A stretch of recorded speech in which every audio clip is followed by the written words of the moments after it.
Hi everyone, my name is Andrea and I'm a transformational life coach and EFT practitioner. And today I wanted to talk a little bit about what is EFT tapping and what are some of the common uses for it and how it could maybe be useful for you.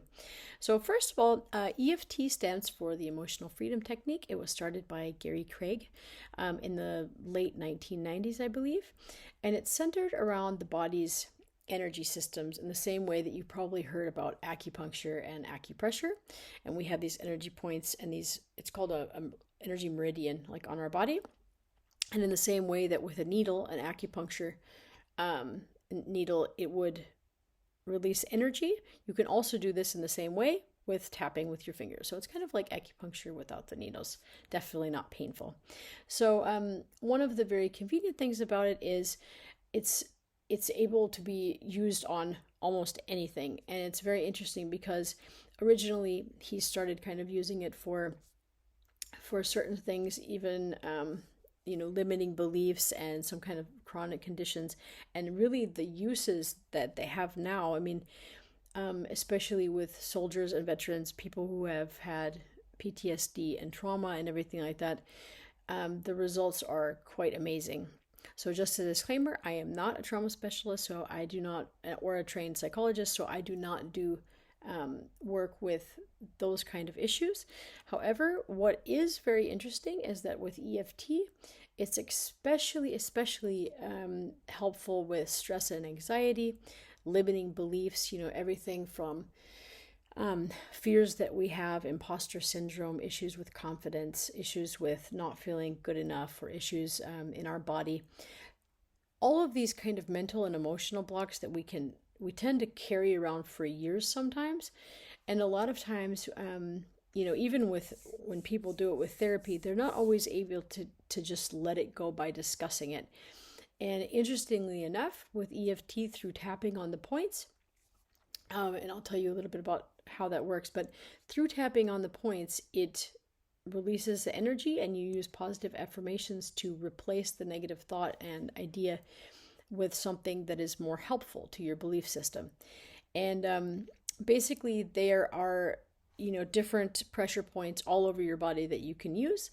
The most common ones are the top of the head, but the crown, and the second one is here by the eyebrow, and then on the side of the temple, and then here at the top of the cheekbone, and then here, and then the chin, and then the top of the chest, and under the arm, where a woman would have a bra strap, which is kind of a funny one.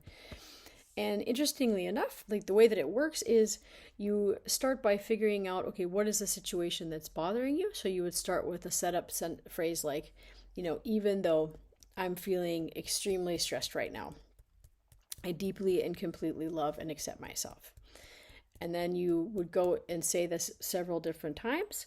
And then you would go to the heart of the negative emotions that you're feeling. And it's important that you actually articulate the negative emotions, because many times we actually suppress them. And this is one of the reasons that we're not able to let it go.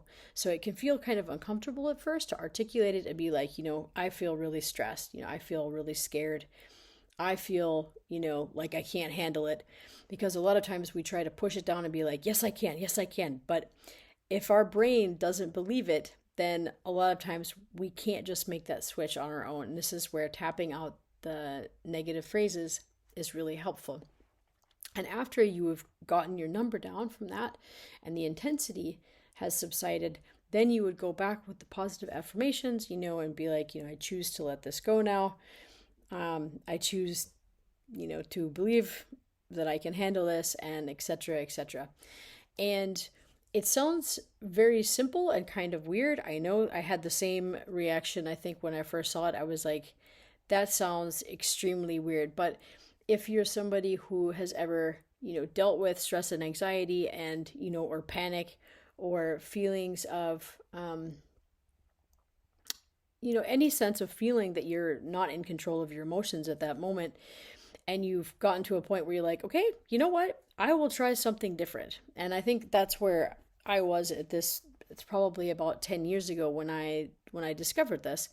And a lot of people find it extremely helpful. I'm going to do another video later a 5-minute little tapping routine that you could do just to calm down. And you don't even have to do it on your face. You can also do it on the points of your fingers, which I will show you. So anyway, please let me know if you have any questions, like what are some of the things it can be used for. Just let me know. Okay.